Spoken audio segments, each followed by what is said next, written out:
আমার একেশ পাকিবে, দন্ত নড়িবে, সম্বল হবে মোর লাঠি।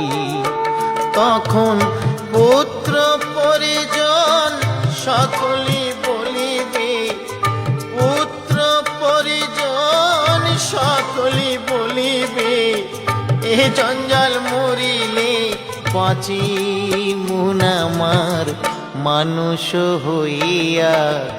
জন্ম লোভিয়া মানুষের করিলাম কি, আমি মানুষ হইয়া জন্ম লোভিয়া মানুষের করিলাম কি।